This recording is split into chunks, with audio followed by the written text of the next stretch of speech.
Hey everybody, it's me, JTJ, and today I'm reviewing. And this movie was directed by Glenn Gordon Caron and written by Vince Gilligan, who you all know for his work on Breaking Bad, Better Call Saul, and possibly The X-Files. I don't know if anyone knows him for doing that, but he actually worked on The X-Files. And for some reason, Hancock. I just had to point that out. It stars Deborah Winger, Dennis Quaid, Arliss Howard, and weirdly enough, Jim Varney. Yeah, Jim Varney was in this. I mean, he didn't do much in the movie, but he was in it. Believe me. So, this movie basically is about two brothers who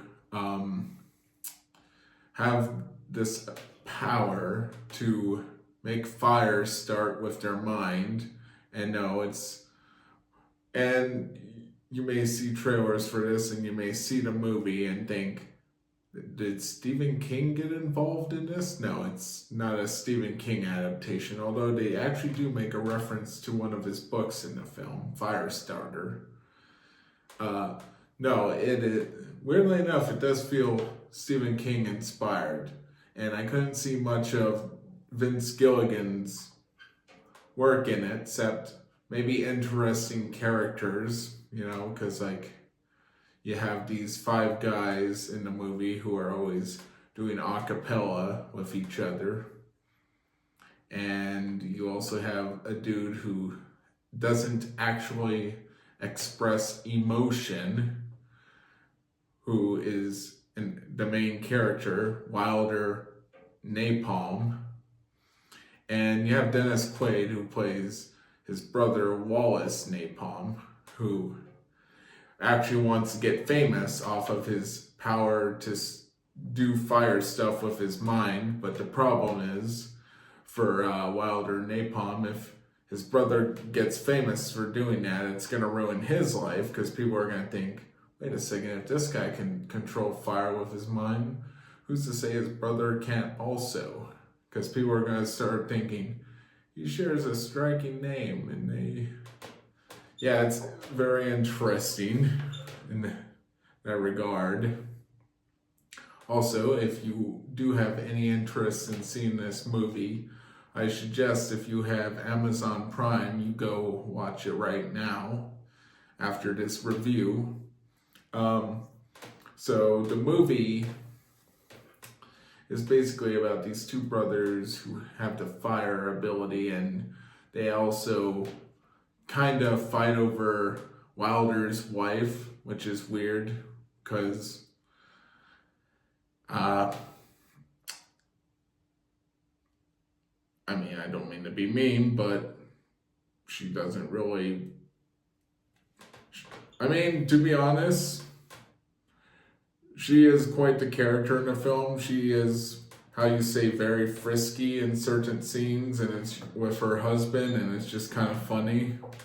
It's like, I think that's partial to Vince Gilligan's work, because you kind of see a little bit of that in Breaking Bad, Better Call Saul, and weirdly enough, Hancock. So yeah, I guess that's another way you could say it's a Vince Gilligan work. But yeah, and basically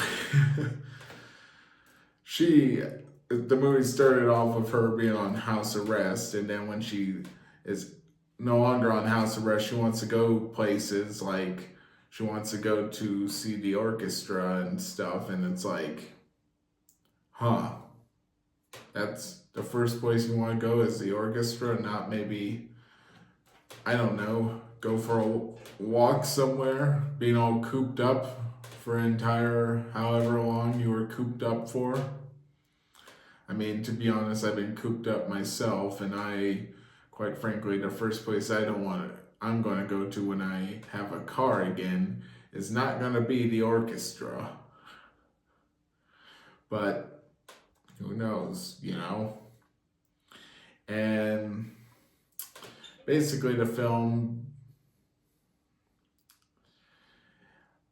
I'm not gonna spoil the ending, but I will just say, my rating. I think I would rate it a